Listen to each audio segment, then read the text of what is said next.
non avevamo parole, era un santo, c'era un santo, faceva tutto per la comunità. Non so, potrei andare avanti o no, non mi sento, che Dio che dà tanta felicità dove va, ma gli altri, essere sempre con gli altri però, essere sempre insieme con gli altri.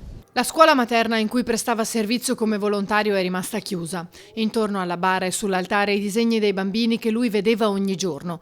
Una chiesa affollatissima perché Luciano Trevisan era tanto amato a Campalto e la sua morte in via Orlando la scorsa settimana in seguito all'ennesimo investimento ha scosso la comunità.